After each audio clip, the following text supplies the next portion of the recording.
All right, well, despite the colonel's death, NATO has yet to announce the end of its 7-month-long bombing campaign in Libya.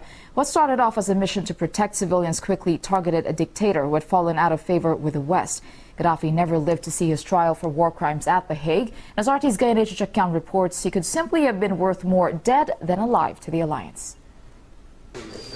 Hillary Clinton on a surprise visit to Tripoli, days before the killing of the ousted Libyan leader, where she was quoted as saying the U.S. hopes to see Gaddafi killed or captured soon. The captured scenario might have put Gaddafi in the toppled Egyptian leader's shoes, or those of Iraq's Saddam Hussein. But a trial over Colonel Gaddafi would have no doubt steered even more controversy. The death of Gaddafi was very convenient for the big European powers, for the U.S. If he went to The Hague, he would spill the beans about all the dirty deals that are the stuff of realpolitik between the West and a developing country like Libya. Nobody wanted that. Libyan transitional government officials say Colonel Gaddafi was cornered in a drain underneath a road in open countryside near the city of Sirte. "Please don't shoot" was allegedly heard at the site. Many point out similarities to the capture of Saddam Hussein. He was discovered in a small underground hole concealed next to farm buildings near his own hometown. But unlike Saddam, who was captured alive by U.S. forces, Colonel Gaddafi was reportedly shot dead by Libyan transitional authorities, not without the help of the U.S. An American defense official claimed a U.S. Predator drone along with a French fighter jet hit Gaddafi's convoy Thursday morning as they were trying to escape, effectively handing them over to the Libyan forces on the ground.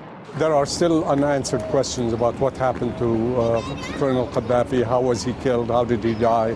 But clearly, I think, were it not for external intervention in Libya by the role of NATO, the rebels in Benghazi may not have been able to achieve their objective. NATO's UN mandate was to protect Libyan civilians, but it quickly became to get rid of Gaddafi and prop up a government which is now in power, only thanks to the support of the Allied forces. And I think we'll see not a new democracy in Libya, but a new reorganization of the Libyan political and economic institutions to the benefit of those who brought the National Transition Council to power. It will be for the benefit of the United States oil companies, for the benefit of the British and the French and perhaps the Italian oil companies.